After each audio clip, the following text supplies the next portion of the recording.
Les objectifs de développement durable ne sauraient être atteints avec une population diminuée et mentalement malade. Qui dit développement dit population en bonne santé, population stable, population bien dans son être. Elle ne demande à être accompagnée. Le gouvernement camerounais est engagé dans un processus d'implémentation des objectifs de développement durable adoptés par les Nations Unies. Au ministère de la Santé, le programme pour la santé mentale en fait un de chemin de bataille. Le problème de santé mentale est un problème préoccupant. Il est d'autant plus préoccupant que nous sommes au cœur de l'Afrique centrale où nous avions beaucoup de conflits qui viennent créer des situations de psychose très souvent. C'est des situations préoccupantes quand nous regardons l'impact en matière de santé. La guerre, les conflits affligent des lourdes pertes aux États et les plombent dans le sous-développement. Ceci souvent dû à l'altération du mental de la population. On se trouve dans un environnement où on a une population qui vit paisiblement et qui subitement est appelée à recevoir une autre population avec laquelle parfois il y a une incompatibilité. Donc c'est des traumatismes à tous les niveaux. La population qui arrive est traumatisée, la population qui reçoit est traumatisée parce qu'elle est appelée désormais à vivre avec une autre population, peut-être dont les us et coutumes ne coïncident pas.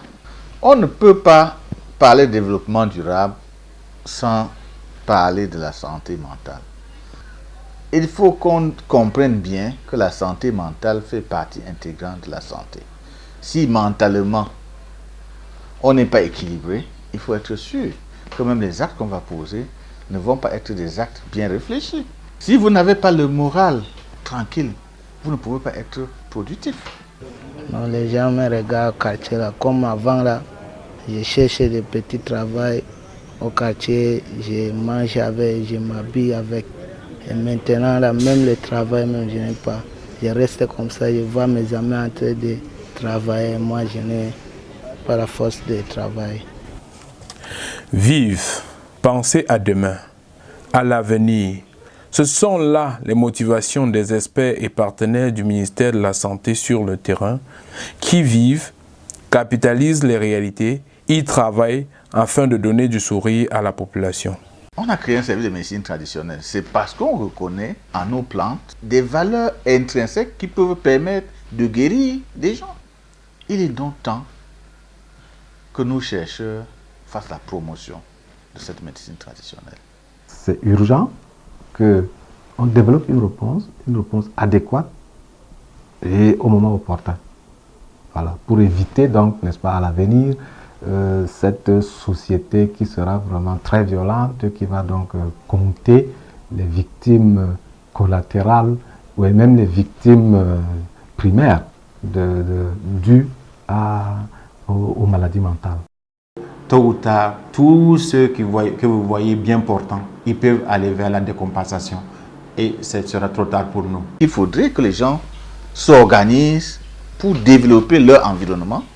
Et en développant leur environnement, je pense qu'ils auront la possibilité de régler un certain nombre de ces problèmes. C'est un problème qui prend du temps pour se régler. Il faudrait non du personnel en permanence. C'est pour ça qu'il faut que les Camerounais soient intégrés dans les activités de terrain. Ces partenaires qui arrivent devraient, avant la fin de leur séjour, avoir capacité suffisamment les partenaires camerounais pour pouvoir prendre le relais. Sinon, la pérennisation ne peut pas s'opérer. Il faudrait que les gens comprennent. Quand ils ont des membres de famille malades, il ne faut pas que ces personnes soient abandonnées. Parce que vous allez trouver des gens dans la rue en train d'errer.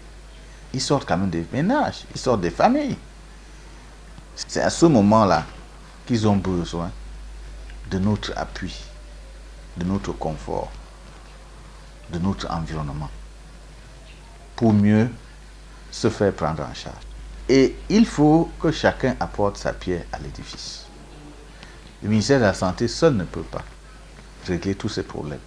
Quand on va se retrouver dans un camp de réfugiés, s'il n'y a pas de l'eau, le ministère de la Santé ne va pas donner de l'eau. Il faut que le minier fasse des forages. C'est le travail du minier, non du ministère de la Santé.